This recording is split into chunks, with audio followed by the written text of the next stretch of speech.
Okay, so I've had a question asked about the difference between Western boxing and the way we use our Wing Chun in mixed martial arts or even our self-defense. There's no real difference as far as we're concerned.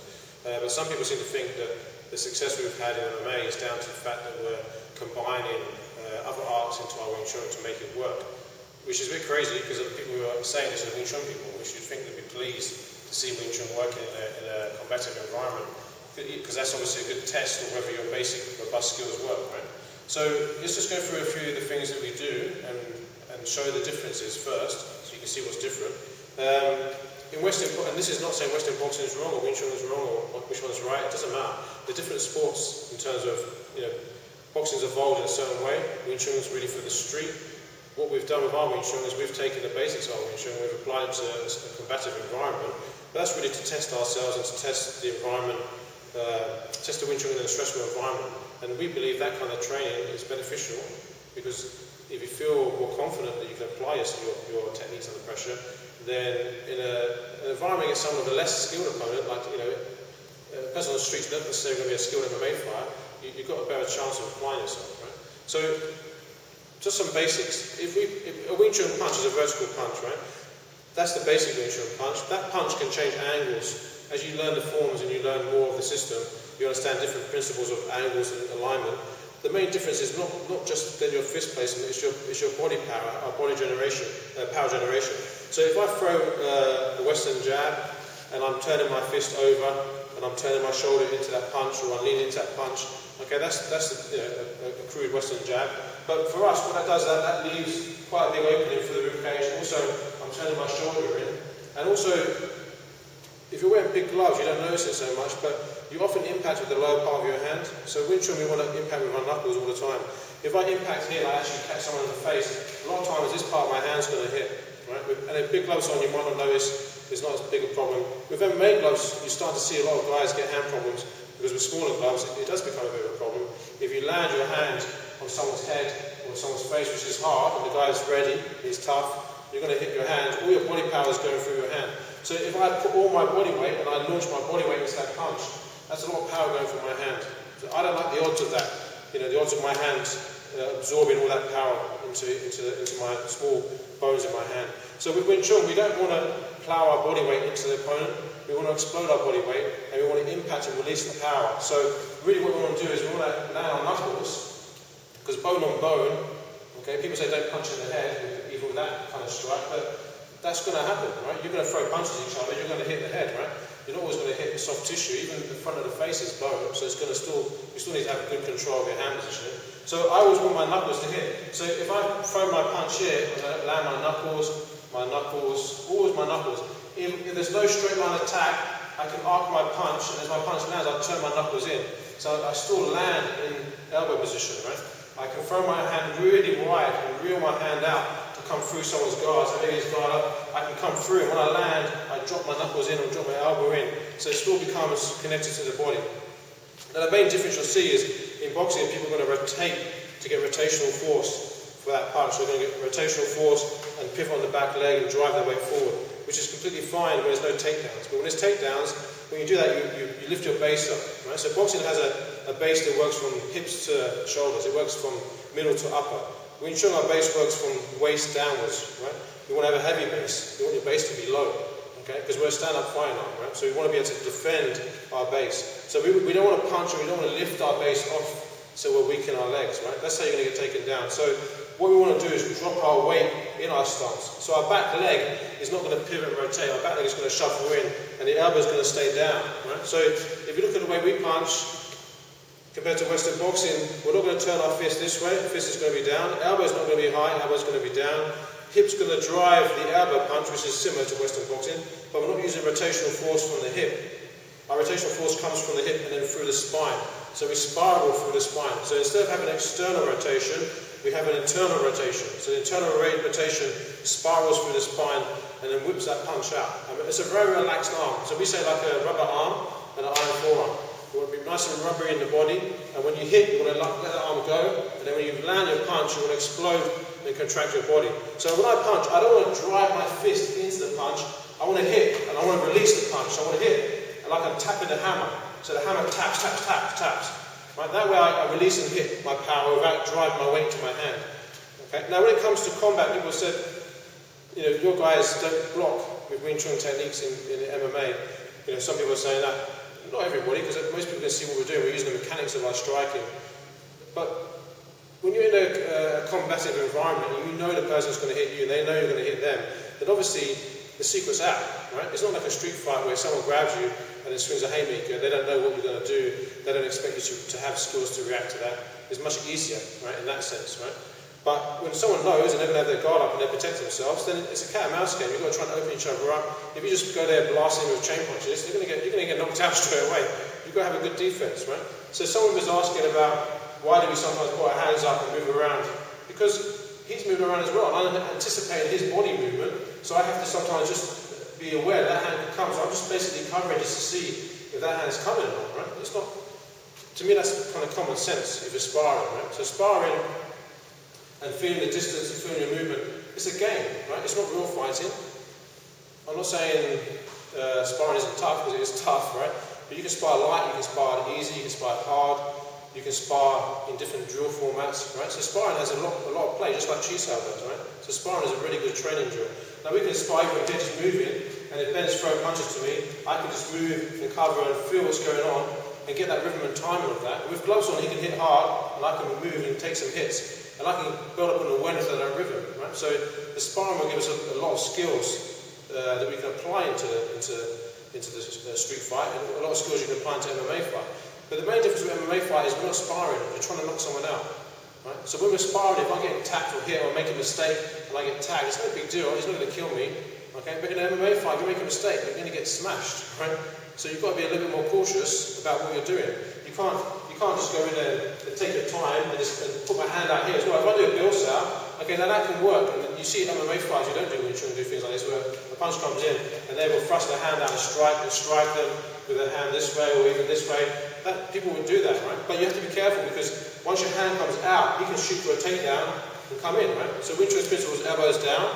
Okay, so when we strike, we want to get the elbows down. So if I strike and he comes in, it's easier for me to keep my elbows in. So now he shoots. I can underhook and come in underneath him, right? So the underhook in Wing Chun, you can call it toxao, you can lift, right? Okay, but if I have my hand up and he throws a round punch, and I have my hand up, and then he goes for the takedown, my hand's up. Now I have to defend that takedown, which is much more difficult, right? So sometimes when you're out here feeling each other out, especially at the beginning of a round, you don't want to just throw anything. You want to see what's going to happen. So you have to feel each other out, feel what's going on. This is the concept of your bilji as well. Looking to bridge that gap, to find that gap. And then the bridge doesn't mean I do a back dar and come in, or I do a lap dar and come in. These are training techniques to teach about line of attack, position, and of course you can use them, right? They do work, right?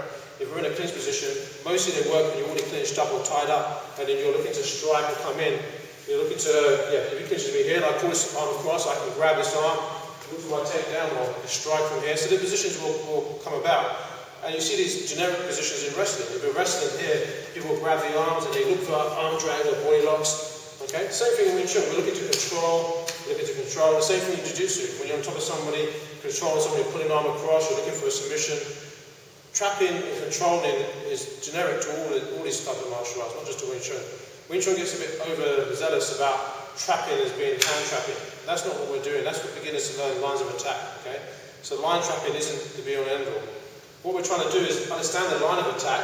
Now, we throw that punch. If I can just punch him and just cover and knock him out, then that's good. This hand just covers me and knocks him out. That's perfect, right? That's perfect Wing Chun. If I throw the punch and I just throw a punch from a Western cross, that's not really Wing Chun, because I did a boxing punch, right? But if I drop my weight, load my balance, drive my hips, lift my chest, drive my elbow, connect with my knuckles, that's Wing Chun. If I bring my hand out to come in and I drop my elbow in and drop my weight, that's how we use our Wing Chun. That's how we use our body mechanics, right? So Western boxing would be punching and turning your hand out, turning your hand out, moving your head movement. And another thing is people talk about head movement. I teach my guys to sway a little bit, okay, which is what we use in bilji. The last form is you're dropping your head and coming up. So that sway is keeping a heavy base. The base doesn't move. The base is heavy. But I'm just making my head a little bit more elusive, because we're doing a combative environment, so you have to apply your concept to it. You have to apply your head movement to move, right? You can't just be straight and attack. In a street environment, someone grabs me, then of course I can strike, I can finish them off, That's no problem, right? Because the guy's not prepared. If the guy backs off and puts his hands up and says, come on, then I'm not going to, how can I get that bridge and do that attack, right? I have to get some contact. So either he makes a bridge or I make a bridge. Or he starts swinging at me and then I'm going to cover and smash him. See, that's the Wing Chun punch. Once I hit that punch, I can strike, right? In MMA, we can't chop. You can't hit the certain points in the face with your open palm so easy because you've got gloves on. And also, because there's takedowns, sometimes you're going to have to be aware that the person can use that to clinch you. So when he comes in and punches, and I cover and smash here, of course, my main goal is to keep striking him, because he's going to fall back, I'm going to strike him, okay, and then I might kick, or I might take him down if it's MMA. But the element of stand-up is pure Wing Chun. Using your body weight, loading your weight, loading your elbow position, firing your timing, that's all Wing Chun striking. So there's nothing there that isn't Wing Chun in my mind. If I was punching and throwing my jab this way and turning my body out, that wouldn't be Wing Chun. If I was throwing punches while I'm rotating and turning, that wouldn't be Wing Chun. If I was bobbing and weaving to come here and strike, that would be Wing Chun for me, right? But if I'm here, and I'm moving, I'm striking, he throws punches at me, and I cover up and I strike, that's Wing Chun for me. I'm striking my punches, I'm chaining my punches together, I'm using all my body mechanics. The fact that you don't see Tanda or Pakda or Lapda doesn't mean it's not Wing Chun. They're just angles of attack, control methods. They happen more when you're in close. When you're in close, and I'm controlling here, this is gun, I'm putting pressure on him, I'm pinning him, right? If I pull him here, this is a grabbing hand, I'm pulling him, you see this in the one dummy, I can strike from here, right? The whole concept of dirty boxing in MMA is really grabbing someone's head and striking. That's where Wing Chun is at home, right? When we get to this position for us, we feel very, very comfortable because we have all that skill from our chi side to feel the opponent, to strike and hit and move, right? We talked about this in one of my clips about hidden skills. You don't always see the skills we're applying unless you really do them or understand them. Now, when someone pushes towards me, and I've got no base, I'm gonna fall backwards. He pushes towards me, and I have base and I have structure. He pushes, I can control that weight, and then I can delink and control. That's a hidden skill, unless you know about it, or unless you can feel it or see it. That's hidden to you, right? Okay. So some skills are not so obvious; they're not so visual. Okay. So they're harder to see unless you train them skills. With our system of body structure, when someone pushes towards us, the first thing we think about is loading our weight, controlling our balance, controlling their weight, taking their balance off so they've got no power, right? We're not thinking about hand techniques to try and deal with them, right? The hand techniques are secondary, because at the moment there's no hands up, right? If he has his hands up, all I need to do is open the line of attack. The line of attack's open and I can strike and hit. I don't need to do a tan or a lap to do that. I just need to open the gate. Once the gate's open, then I can attack. So just to recap, just some of the differences in terms of how we strike. We're not rotating our fists over, we're not striking with our hand this way, we've got a vertical fist, we're looking for knuckle connection. So even if the hand comes out centre line, some people think it's not Wing Chun. If your Wing Chun is limited to just a few punches, then that's not my problem. My Wing Chun has a lot of different punches, what my teachers taught, and in our system we have a lot of variety in punches, because there's a lot of punches through the forms, there's a lot of punches in terms of conceptually how to apply them. The main thing is do your knuckles, hip and elbow all connect when you hit? That's what Wing Chun is all about, connecting that power together, right? So a straight line attack is not always the straight line in front of you, because that straight line could be covered. If that's covered, I throw a punch down the middle, then I open myself up, right? Okay? Sometimes you might need to come wide and break his guard down and strike him. So now I reel my punch out, and as I hit him, I drive through, knock him through, and open that gap and strike. So that was going around the houses, but that was the best attack to do, right? So the straight line attack was too obvious to attack.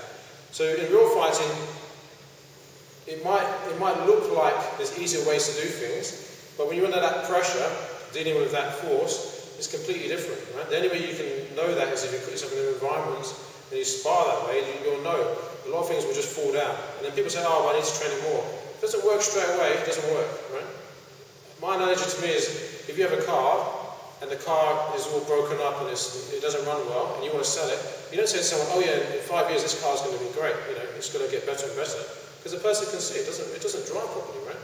But if the car is very powerful, has a big engine, you might realise that it takes skill to drive it. You've just got a powerful engine, it's brand new, and you might think, okay, I need a little practice to drive it, right? That's what training is. Training is practice to drive something that you know has power, you can see works, right? But when you can see it doesn't work, it falls down and crumbles with the first amount of pressure, then it doesn't work, right? So pressure testing for us is very important, and pressure testing doesn't have to be hard. It doesn't have to be like you get beaten up, right? Pressure testing is just putting some pressure and then putting on the gloves and giving you a little bit of pressure, so you have to deal with different types of angles, different types of punches, different scenarios, and it allows you to work out how you're going to apply that. So taking your principles and then applying the environment, the concepts into the environment. So that conceptually, how we punch, how we move, all depends on what's happening. So if he's throwing punches to me, I might need to block, I might need to cover, I might need to move, I might need to crash in, right? It all depends. There's no one answer for that. And you only gain them answers from practicing.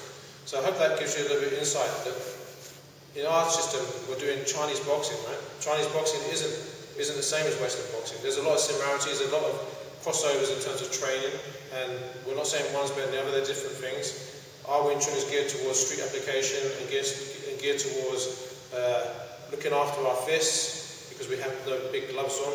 We only put the gloves on for training, and the reason we put the gloves on training is to look after our fists and to look after our partner. Right? So that training gear is designed for a reason. Right? So for us, I want to be able to hit someone with no gloves on or with gloves on, so I want that to be generically the same. So that's why we use our vertical fist, elbow down, hip down, weight down. If the weight's not down, you're going to get taken down very easily. Right? So I hope that answers some questions there for you.